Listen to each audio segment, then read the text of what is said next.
예, 누가복음 5장 12절부터 26절 말씀인데요. 구약에서 나병은 오늘날 정확한 의학 용어로는 한센시 병이에요. 한센시 병.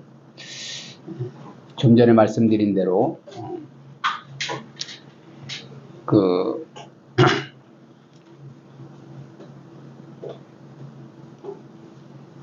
그래서 그러나 구약적으로 그 나병은 뭐냐면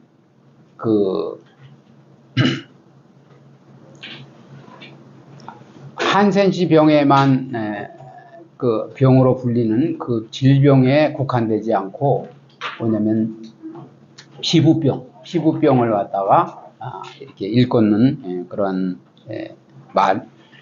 말이라는 거죠. 그런 이름으로 사용이 되었어요. 그 나병 환자들은 육체적, 사회적, 심리적으로 뭐냐면은 격리되지 않으면은 안 되었어요. 그래서 그 나병이 생기잖아요. 나병 같은 게 이제 이렇게 생기잖아요. 그러면은 일단은 제사장에게 보였어요. 제사장에게 보여서 제사장이 보고 이제 7일 정도를 이제 격리를 시킨 거예요. 그래서 다시 또 7일을 지난 다음에 또 다시 보여야 돼. 그래서 이게 그러니까 나병과 그냥 일반 그런 간단한 그런 병과 피부병과의 차이가 이제 있는데, 그것을 제사장이 뭐냐면 검진을 하고, 그리고 더 병이 진행이 되지 않거나 그러면 이제 격리에서 해제가 되는 거예요. 그런데 이 진행이 돼. 그리고 거기에서 이제 더 이렇게 어떤 질병의 징조가 있으면 이제 격리를 하는 거예요. 격리. 그리고 보면은 뭐냐면 부정하다고 소리를 쳐야 돼요. 부정하다고. 다른 사람이 뭐냐면 접근하지 못하도록. 그래서 지금도 이제 그러한 질병이 있잖아요. 격리하는 질병이.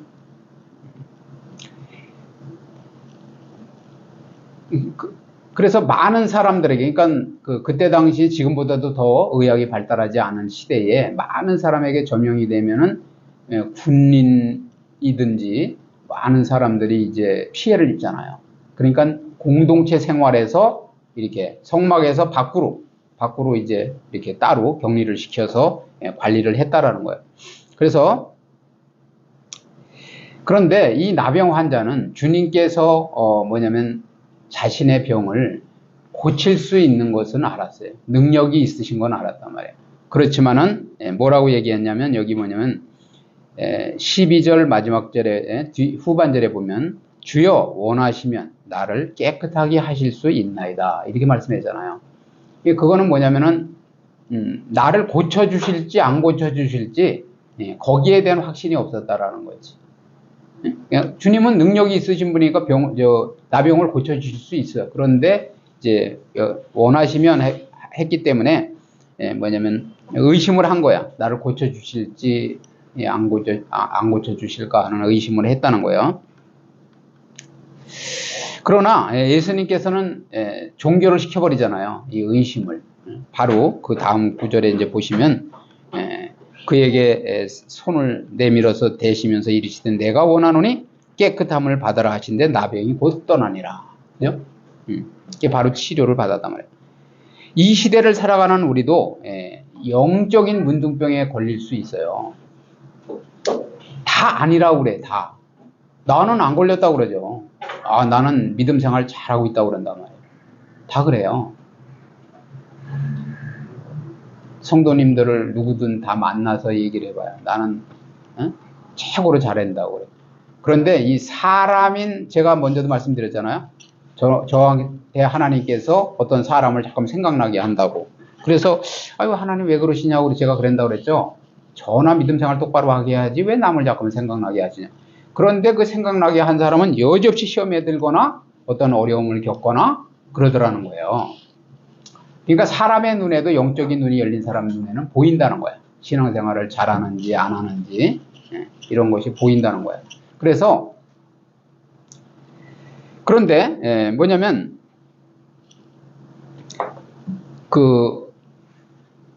우리도 그런 영적인 문둥병에 걸려 있는 경우가 있어요. 그래서 우리의 타락을 부끄러워하고 깨끗하게 되기 위해서 예수님 앞에 꿇어 엎드려야 돼요. 꿇어 엎드리고 예수님의 능력을 확고하게 믿고 그리고 기도해야 돼. 기도.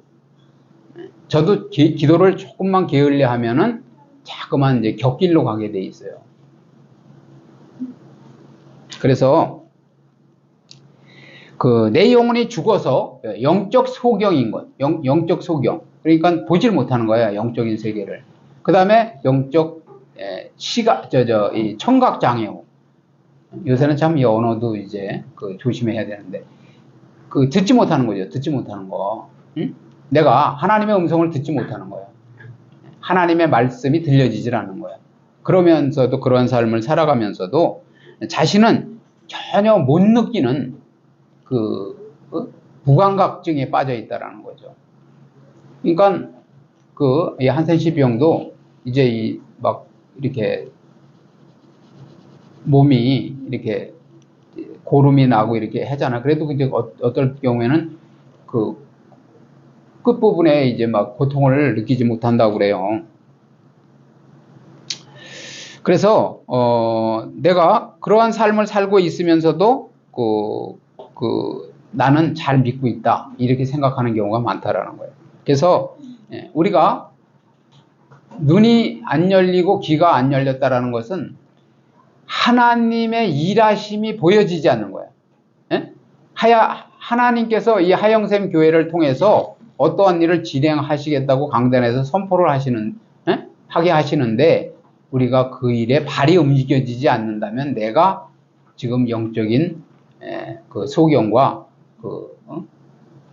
청각 장애우라는 거예요. 13절에 보시니까 바로 내가 원하는 이 깨끗함을 받으라 하신데 나병이 곧 떠났다고 말씀드렸잖아요.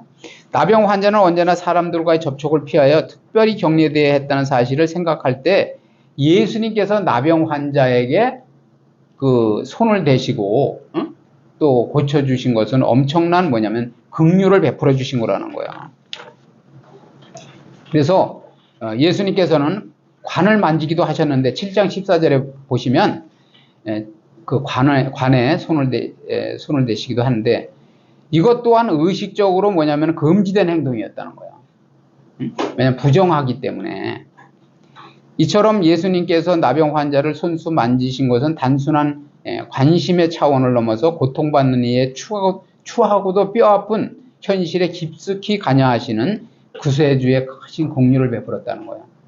그러니까 제가 병원을 다녀왔다고 그러잖아요. 병원에 이렇게 우연히 이제 다녀왔다고 그러는데 여러분들이 뭐냐면 주님의 심장을 가졌다면은 주변에 그런 분들을 그러니까 질병으로 고통당하는 분들을 또 질병이라는 건 영적 질병도 포함되는 거예요. 정신병을 앓고 있거나 영적으로 그런 어려움을 겪고 있거나 그 다음에 육신적으로도 어떤 참 치료가 안 되는 그러한 아주 심각한 질병에 노출되어 있는 분들을 보면서 예수님과 같은 긍휼의 마음이 있어야 된다는 거예요. 응? 뭐 가까운 예로 우리 가족 중에 있잖아요. 그래서 그런 마음이 있다면 기도하셔야 되는 거예요. 기도하시고 명절이 되면은 어쨌든 방문을 할 수 있으면 방문을 하고 이렇게 그리고 그런 분들을 섬겨야 되는 거라는 거예요. 그래서 여기서 또한 중요한 것은 사회적 격리되어 폐쇄적인 삶을 살아야 했던 부정한 나병 환자의 정상적인 사회의 일원인 예수님 자신과의 사이에 막혀있던 장벽을 예수님께서 허물어 버리신 거예요. 예수님께서는 하나님과 우리가 죄를 저질러서 하나님과 우리와의 막힌 담을 헐러 오신 거예요. 그분들도 예수님께 나오면 되는데 예수님께 간구하고 그리고 나를 불쌍히 여기소서 하면 되는데 막힌 다음에 막혀 있기 때문에 뭐냐면은 나오지를 못하는 거예요. 사탄 마귀가 막고 있는 거죠. 막고 있는 거예요. 그런 분들에게 예수님처럼 우리가 찾아가서 그런 분들을 잘 위로해드리고 또 여러분들이 정말 또 능력이 임하였으면 또 기도해드리고 그렇게 해야 된다라는 거예요. 그래서 막히고 그죠? 끊어진 것을 이어서 하나 되게 하신 거예요. 예수님께서는. 우리도 그러한 역할을 해야 된다는 거예요. 하나님과의 죄로 말미암아 원수된 관계에 있는 사람들을 하나님과 연결해주는 역할을 해야 된다는 거예요. 우리가 14절 보시면 예수께서 그를 경고하시되 아무에게도 이르지 말고 가서 제사장에게 내 몸을 보이고 또 내가 깨끗하게 됨으로 인하여 모세가 명한 대로 예물을 드려 그들에게 입종하라 하셨더니, 예수님 자신이 메시아라고 공식적으로 선포되기 전에 먼저 메시아로 할 일을 하고 희생적 고난이라는 그의 기본적인 사명을 감당하기를 원했다라는 거죠. 먼저도 말씀드렸잖아요. 주님의 사명이 있어요. 사명이 있는데 그 사명을 이루는데 뭐냐면 너무나 소문이 나고 방해꾼들이 그 예수님의 사명의 목적에 맞지 않는 그 목적을 가지고 예수님에게 접근을 해서 자기들의 이익을 쟁취하려고 하는 세력들이 있다라는 거예요. 그래서 그 사람들이 예수님을 이용하려고 하는 거야. 제가 말씀드렸잖아요. 예수님은 육신의 빵 문제 해결하러 오신 분이 아니요. 근본적으로는 우리를, 그렇게 되면은 막 엄청난 상처를 받는데, 저도 그랬어요. 가난하게 살 때. 그런데 예수님은 우리를 그 하나님과의 원수된 관계에서 구원하러 오셨다는 거예요. 구원하러. 구원의 의미는 여러 가지 의미가 있잖아요. 물에 빠진 걸 구원하는 것도 구원의, 죄에서 구원하는 것도 구원이요. 여러 가지 구원의 의미가 있는데, 또 어려움에 처한 상태에서 구원받는 것도 구원이지만은, 근본적인 것은 뭐냐면은 죄로 말미암아 하나님을 떠나 죄 가운데 빠져 사단의 종노릇 하고 사는 우리를 예수님의 핏값으로 사신 거예요. 사신 거. 우리를 핏값으로 다시 사시기 위해 오셨다는 거야. 그래서 여기 보니까 모세가 명한 대로 예물을 드려 그들에게 입종하라 하셨더니, 그래서 예수님 자신이 메시아라고 공식적으로 선포되기 전에 먼저 하실 일을 이루셔야 되는데, 뭐냐면 사람들에게 알려져 가지고 급진적인 민족주의자들이 그를 정치적인 메시아로 뭐냐면 내세우는 것을 방지하기 위해서 그렇게 하셨다고 볼 수 있어요. 그래서 아무에게도 이르지 말라, 그렇게 말씀하신 거야. 나의 사역을 마치기 전에는 특별히 나의 목적이 있다는 거죠. 오신 목적이 있다는 거예요. 그래서 깨끗함을 받은 남영 환자가 자기의 몸을 제사장에게 보이는 것은 레위기 4장에 규정된 의식을 따르는 거예요. 좀 전에 아까 말씀드렸죠. 서두에도 뭐냐면 나병이 들렸거나 나병의 증상이 있는 사람은 제사장에게 수시로 보여서 뭐냐면 진단을 받는 거야. 의사에게 보이는 게 아니라 제사장이 진단을 해서 더 진전이 되는구나. 그러면 계속 격리를 하는 거고, 나았으면 이제 모세의 법에 따라서 예물을 드리고서라면 이제 격리가 해제되는 거죠. 그래서 당시 유대교 지도자들은 이처럼 확실한 메시아적 권능을 보고서도 예수님을 영접하기는커녕 핍박으로서 그 완악함을 드러냈다라는 거죠.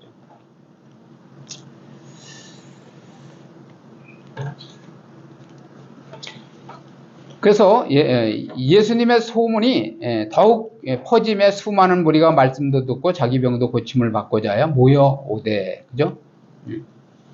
소문이 나니까 이제 사람들이 자기 병도 고침받고 그러기 위해서 이제 모여들었다는 거예요. 그래서 예수님의 항구령이 복음서에 자주 나타난 거예요. 좀 전에 말씀드리면 다른 사람에게 말하지 말라고 그 명령을 하셨잖아요. 여기뿐만 아니라 다른 그 복음서에도 많이 나타나 있는데 그렇지만 사람들이 이제 그것을 또 위반하는 사례들도 여러 군데 있다라는 거죠. 그래서 실로 나병은 왕쾌가 거의 불가능하기 때문에 그 병에 걸린 대부분의 사람들은 치료를 포기하고 스스로 죽기를 바라고 있었다라는 거죠. 그러므로 그 질병이 치료되었다는 것은 기쁜 소식이에요. 기쁜 소식. 복음이나 마찬가지라는 거예요. 그래서 사람들에게는 복음의 의미가 있는데 한편 누가는 우리가 말씀도 듣고 자기 병도 나음을 얻고자 몰려왔다고 강조하고 있다는 거죠. 그래서 16절에 보시니까 예수는 물러가사 한적한 곳에 기도하시니라. 예수님께서는 사역 중간중간 틈틈이 사역을 하시고 또 한적한 곳으로 피하셔서 뭐냐면은 기도하신 거예요. 그래서 하나님과의 친밀한 관계를 다시 또 이렇게 교제를 나누시고 하나님의 명령을 받아서 하나님의 또 그 의논, 하나님과 의논해서 하나님의 역사를 이루어 가신 거예요. 우리도 마찬가지예요. 우리도 사역을 하는 가운데 저도 말씀을 준비하다가 좀 허리도 아프고 막 이러잖아요. 그러면 또 누워서 막 또 기도를 해. 엎드려서 막 기도를 하고. 그러다가 조금 또 이렇게 뭐냐면 피로가 조금 풀리잖아요. 그럼 다시 또 앉아서 또 연구를 하고 또 묵상을 하고 이렇게 한다라는 거예요. 그래서 그 17절 보시면 그래서 우리는 뭐냐면 그 기도는 뭐냐면 하나님을 내가 찾아가는 거예요. 찾아가는 거. 하나님이 찾아오시는 경우도 있지만 우리가 또 그 적극적인 의미에서는 기도를 한다는 것은 하나님을 찾아가는 것이며 예수님과 같이 그렇게 우리가 그런 생활을 할 때 뭐냐면 사역의 원동력이 생기는 거예요. 여러분들에게. 그래서 말씀만 있고 기도가 없으면 여러분들의 능력이 또 은사가 나타나질 않아요. 그래서 하루는 17절에 하루는 가르치실 때에 갈릴리의 각 마을과 유대와 예루살렘에 온 바리새인과 율법 교사들이 많았는데 병을 고치는 주의 능력이 예수와 함께 하더라. 바리새인은 분리된 자라고 해요. 분리된 자. 그런데 이들은 모세의 율법을 엄수하고 랍비들이 제정한 전통을 지켰어요. 그런데 이제 중요한 건 뭐냐면 여기 보시면 아시겠지만은 허영과 위선이 있었어요. 허영과 위선. 우리도 신앙생활 하면서 허영과 위선이 있으면 안 돼. 허영을 부린다는 건 뭐예요? 내가 기도응답을 제일 많이 받는 사람처럼, 그리고 내가 신앙생활을 제일 잘하는 사람처럼. 어느 분이 그런 간증하잖아요. 자기는 막 그 주일마다 이 양복을 바꿔 입고 왔다잖아. 새 걸로. 막 그런데 사람들이 막 그 옷을 보니까 너무 남루한 옷을 입고 오는 거예요. 그러니까 그 사람들을 좀 이렇게 얕잡아 봤다는 거죠. 이렇게. 그래서 어느 날 이제 그 어려움을 겪었는데, 그리고 나서 이분이 이제 기도하다가 주님을 만나고 뭐냐면은 이제 신유의 은사를 받으신 거죠. 그래서 치유 사역을 하러 다니시는데, 그래서 그 바리새인들의 형식에 얽매여서 뭐냐면은 한쪽 방향으로 치우친 신앙생활을 하는 거예요. 형식에 얽매여서. 그걸 바리새인이라 그래요. 바리새인은 그러니까 그냥 너무 그 자기가 알고 있는 것이 옳은 거야. 무조건. 그래서 우리가 현대판 바리새인들도 뭐냐면은 말씀을 알고 은사도 뭐냐면 여러분들이 체험하고, 그래서 균형이 맞아야 돼. 신앙생활은 균형이 맞아야 된다고요. 그런데 그렇지 못하면은 결국은 뭐냐면 가장 잘 믿는 것 같은데 가장 뭐냐면은 우를 범하는 거예요. 그게 바리새인이란 말이에요. 그래서 극단적인 그 신앙생활을 하게 돼 있는 거예요. 극단적으로. 그래서 예수님께서 이제 뭐냐면은 그 꾸중을 하신 거예요. 오늘날 현대판 바리새인은 자신의 죄를 깨닫지 못하는 거예요. 자신의 죄를 깨닫지 못하니까 내가 가장 잘 믿는 것으로 생각하고 영적 지도자들의 말도 안 듣고 내 방식대로 하는 거예요. 그리고 자신은 신앙생활을 올바르게 잘하고 있다고 스스로 생각하는, 스스로. 다른 사람이 인정해주고 하나님이 인정해줘야 된다는 거예요. 그것은 뭐냐면 우리가 말씀의 거울에 비춰봐야 돼요. 말씀의 거울에. 말씀이 그러면 그런 거고 말씀이 아니면 아닌 거예요. 아무리 내가 커다란 역사가 일어나도. 그래서 구약에서 하나님은 영육간의 병을 치유하시는 분으로 묘사되어 있는데 나는 치료하는 여호와임이라 이렇게 말씀하시잖아요. 그러니까 그리고 장차 오실 메시아도 위대한 치료자로 묘사된 바가 있다라는 거죠. 본문은 예수님을 통해서 하나님의 권능이 나타났음을 증거할 뿐만 아니라 예수님께서 그 능력을 지닌 메시아임을 아울러 증거하고 있다라는 거죠. 이 말씀은. 그래서 한 18절, 19절 읽어보시겠습니다. 큰 목소리로. 한 중풍병자를 사람들이 침상에 메고 와서 예수 앞에 들여놓고자 했으나 무리 때문에 메고 들어갈 길을 얻지 못한지라. 지붕에 올라가 기와를 벗기고 병자를 침상째 무리 가운데로 예수 앞에 달아내리니. 근데 여러분들도 이제 이 말씀을 그 설교를 들어보셨겠지만은 이 지방에 이 나라에 뭐냐면은 그 가옥 구조는 우리나라와 틀려요. 우리는 여기 지붕을 뚫고 어떻게 내려오냐고 그러는데 이제 거기는 그렇지 않다는 거예요. 흑벽돌 같은 걸로 이렇게 막고 그리고 이제 기와장을 얹어놓고 그랬기 때문에 기와장을 뜯으면 이제 지붕을 이렇게 뚫을 수 있어요. 그리고 또 올라가는 계단도 있고 그런 이제 구조로 되어 있단 말이에요. 그래서 중풍병자 사람들이 너무 많아서 어떻게 할 수가 없으니까 이제 지붕으로 이제 올라간 거야. 옥상으로. 그러니까 이제 지붕으로.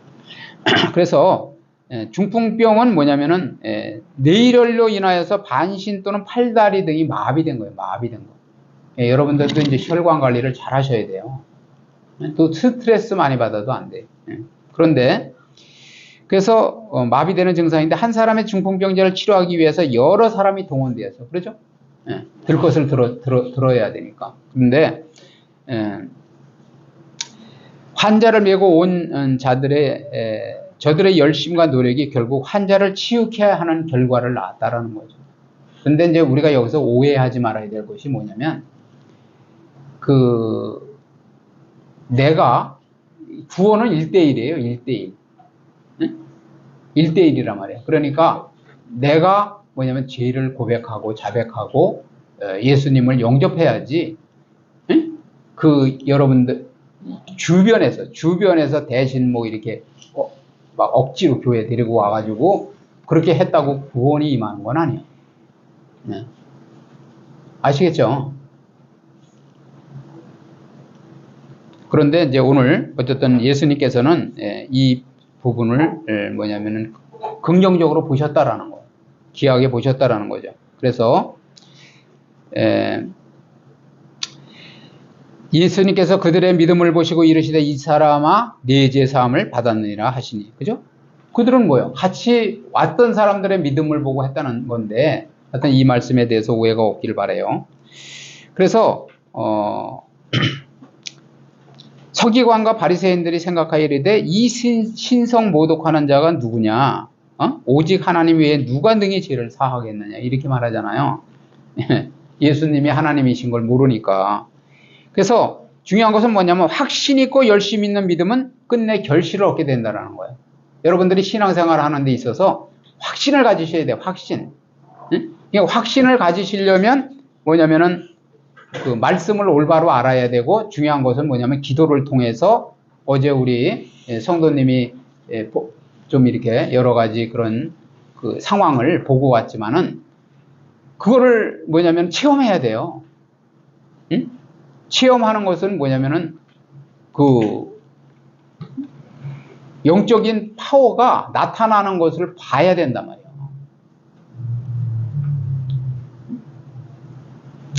그런데 의심하면 그래. 기도하면서도 기도하는 사람과 기도하는 사람과 기도받는 사람이 있죠. 질병 치유를 할 때. 그러면 똑같은 능력의 종이 기도를 하는데 병이 낫는 경우가 있고 병이 안 낫는 경우가 있어. 그런 경우는 기도받는 사람이 의심하고 있는 거예요. 그런 차이가 있다라는 거예요. 그러니까 기도받는 사람도 확신을 가져야 되고 기도하는 사람도 확신을 가져야 된다. 확신을 가지려면 어떻게 해야 되겠어요? 주님의 역사를 내가 체험해야 되겠지. 그렇죠? 스스로 체험하고 하나님의 음성을 정말 듣고 기도했는데 아니면 명했는데 예수님의 이름을 명했는데 마귀가 진짜 떠나가. 사람이 막 넘어지더니 그냥 귀신이 막 발작을 하고 떠나갔어요. 그런 걸 보면은 확신이 더 생기죠. 그 다음에는 더 기도하게 돼 있죠. 그런 거예요. 그래서 중풍병자를 예수님께서 데려온 자들은 예수님께서 그를 구원할 것이라고 믿었다라는 거예요. 그래서 그러나 중풍병자의 구원은 그와 예수님 사이에 지극히 개인적인 문제라는 거예요. 좀 전에 제가 말씀드린 대로 뭐냐면 개인적인 거지 그 데리고 온 사람들이 믿음으로 구원을 받은 건 아니다는 거예요.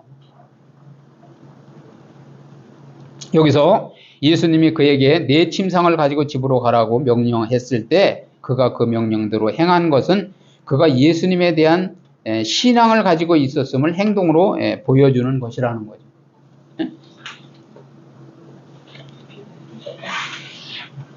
그래서 예수님께서 우리에게 베푸시는 구원은 부분적인 구원이 아니에요. 전인격적인 거예요. 그러니까 여러분이 이제 아셔야 될 게 뭐냐면 영혼과, 그죠? 영과 혼과 육이 따로따로가 아니에요. 어떻게 보면은 유기적인 존재라는 거죠. 그래서 영이 병들면 혼이 병들게 돼 있어요. 정신이 망가지게 돼 있고 스트레스를 받게 돼 있고 스트레스를 받다 보면 육이 병드는 거예요. 그렇기 때문에 우리는 예수님께서 구원을 해주신 것은 전인적인 그런 구원이라는 거예요. 그래서 구원은 영적인 구원만을 의미하는 것도 아니고 또 육적으로 구원에만 국한되는 것이 아니라는 거예요. 그러니까 여러분이 아셔야 될 게 그거예요. 그 부활에 대해서 자꾸 오해를 하는 분들이 있는데 지금은 영의 부활만 한 거예요. 우리는 육의 부활은 안 한 거예요. 그런데 예수님의 영의 부활을 한 사람은 바로 주님이 오실 때 육의 부활을 하지만 영의 부활을 안 한 사람은 예수님이 1초 후에 오실 때 부활이 안 된다는 거예요. 그 차이가 있는 거예요. 그 차이. 그거를 아셔야 되는 거예요. 그래서 결국 우리에게 임하는 구원은 예수님의 권위와 하나님의 은혜로 주어지는 영육간의 전인. 그죠? 그러니까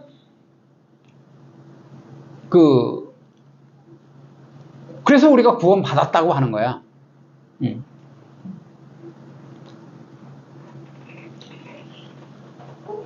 그 다음에 참남하다 그러더니 참남이라는 단어는 언어는 이것은 신성 모독을 나타내는 말이야. 참남하다. 어떻게 예수님이 이제 내 죄사함을 받았느니라. 그러니까 그냥 참남하다고 그러잖아요. 하나님을 모독한다고. 그런데 보면은 이것은 하나님에 대한 직접적인 모독일 수도 있고, 그죠? 또 그의 이름, 하나님의 이름을 모독하는 걸 수도 있고, 그죠? 우리는 이름이 그 사람이잖아요. 하나님도 하나님이, 여호와가 하나님이시잖아요. 그러니까 여호와의 이름을 망령되이 일컫지 말라 이렇게 말씀하는 것처럼 하나님을 자칭한 거나 마찬가지가 돼버렸으니까 참남하다 그런 거죠. 그런데 또 하나님의 말씀에 대한 모독일 수도 있다라는 거죠. 그죠? 하나님이나 하실 수 있는 것을 막 선포하고 막 명령하니까. 그런데 따라서 예수님께서 죄를 사하실 때 메시아이심을 주장하실 때 그리고 또는 하나님과 동등하시다고 주장하실 때 하나님의 신성을 모독하는 것으로 여겨졌다라는 거죠. 그래서 참남하다고 그런 거예요. 그래서 유대법은 이렇게 공공연하고 명백하게 신의 이름을 더럽히고 그러는 그 자를 정죄하여서 돌로 쳐 죽이게 돼 있어요. 율법에. 그래서 22절 보시면 예수께서 그 생각을 하시고 대답해. 예수님은 하나님이시니까 다 아시죠. 그 마음에 어떤 생각을 품고 있는지, 어떤 생각에서 그런 말을 했는지를 다 알고 있잖아요. 그래서 그 생각을 아시고 대답하여 이르시되 너희 마음에 무슨 생각을 하느냐 이렇게 물으신 거예요. 그래서 예수님은 바리새인과 서기관들의 생각을 정확하게 간파하시고 비상한 통찰력으로 그들의 의논을 알아차렸다라는 거죠. 그래서 우리는 예수님의 신적 전지성의 일면을 여기서 볼 수 있는 거예요. 예수님이 하나님이시기 때문에 사람들의 전지하시잖아요. 모르시는 것이 없으신데. 그래서 그런데 이제 여러분들이 잘 알으셔야 될 게 뭐냐면 23절 24절을 읽어보시겠습니다. 대죄 사함을 받았느니라는 말과 일어나 걸어가라는 말이 어느 것이 쉽겠느냐. 그러나 인자가 땅에서 죄를 사하는 권세가 있는 줄을 너희로 알게 하리라 하시고 중풍병자에게 말씀하시되 내가 네게 이르노니 일어나 네 침상을 가지고 집으로 가라 하시매. 여러분이 생각하시기에는 어떤 말이 더 쉽겠어요? 네? 중풍병이 들은 사람에게 일어나서 집으로 가라고 자리를 번쩍 들고 중풍병이 이제 한쪽이 마비가 돼가지고 일어나지도 못하는데 그 자리를 들고 집으로 가라고 하는 말과 뇌죄 사함을 받았다 이렇게 말하는 거하고 어떤 게 더 쉽겠냐? 이것은 둘 다 어려운 거예요. 둘 다 어렵다고. 왜냐면 근데 겉으로 보기에는 뭐냐면은 뇌죄 사함을 받았다 하는 말이 쉬운 것 같이 보여요. 왜냐면 그건 외적인 증거가 없잖아. 그냥 구원받았다 그러면 나 구원받았. 응? 여기 그렇게 하는데 침상을 들고 일어나 가라 그러면 그 사람이 일어나서 가야 될 거 아니에요. 그럼 거짓말이 됐네. 그렇게 되는 거 아니냐고. 그러니까 뇌죄 사함을 받았느라 하는 말도 쉽게 느껴지지만 보여지지만은 누가 죄를 사할 수 있냐는 거죠. 하나님이 하실 수 있는 일을 어떻게 해. 그래서 예수님께서 거꾸로 질문을 하신 거예요. 그럼 너희들이 보기에는 어떤 것이 더 바리새인 서기관들에게 바리새인들에게 그런 거예요. 너희들이 보기에는 어떤 것이 더 쉬워 보이느냐? 거꾸로 질문을 하신 거죠. 답변을 못하도록. 그래서 둘 다 불가능한 거죠. 인간의 힘으로는. 뭐 우리가 신유의 은사가 나타나지만 그것도 하나님이 하시는 거지 사람의 힘으로 하는 건 아니잖아. 그래서 뇌죄 사함을 받았느니라 하는 언급이 표면적으로는 더 쉽게 여겨질지도 모르지만은 그것도 뭐냐면은 쉬운 건 아니라는 거죠. 그래서 둘 다 어려울 수밖에 없는 것이라는 것을 우리가 알고 그 힘의 근원은 결국은 그 능력의 근원은 예수님께로부터만 가능하다라는 걸 우리가 알아야 돼요. 그러니까 우리에게 그러한 능력이 나타난다고 해서 교만해져도 안 되고 자만해져도 안 된다라는 거죠. 우리를 통해서 또 저와 여러분을 통해서 하나님께서 그런 기적의 역사를 보여주실 때도 끝끝내 하나님을 의지하고 하나님의 그 계획과 하나님의 뜻을 받들어서 하나님이 하시는 데까지만 우리가 쓰임을 받아야 된다는 거예요. 그래서 예수님께서 스스로를 가리켜 인자라고 칭하신 데에는 다음과 같은 특별한 의미가 있는데 이는 그리스도의 성육신과 관계가 되는데 예수님께서는 니고데모에게 하늘에서 내려온 자 곧 인자 외에는 하늘에 올라간 자가 없느니라고 말씀하셨다라는 거죠. 이 말은 곧 그가 예수님이면서 인간의 몸을 입고 하늘로부터 지상으로 내려오신 것을 의미하는 거예요. 그러니까 사람들이 그 예수님을 모르는 거예요. 성육신 하신 것을 모르는 거라고. 그러니까 자꾸만 오해를 하고 참남하다고 얘기를 하고 뇌죄 사함을 받았다라고 하니까 어떻게 그러한 그 말을 막 함부로 할 수 있느냐 이렇게 얘기하는 거예요. 25절 26절 보시면 그 사람이 그들 앞에서 곧 일어나 그 누웠던 것을 가지고 하나님께 영광을 돌리며 자기 집으로 돌아가니 모든 사람이 놀라 하나님께 영광을 돌리며 심히 두려워하여 이르되 오늘 우리가 놀라운 일을 보았다 하니라. 그죠? 놀라운 일을 볼 수밖에 없는 거죠. 중풍병자가 치료받은 것은 예수님께서 전하신 말씀의 정당성을 입증하는 거예요. 그죠? 예수님께서 하나님이시라는 것을 선포하셨는데, 그런데 그러한 증거가 사실적으로 나타나고 있다라는 거죠. 그래서 이 명령은 일어나 걸어가라는 명령은 하나님의 능력이 아니면 실현 불가능한 일이라는 거죠.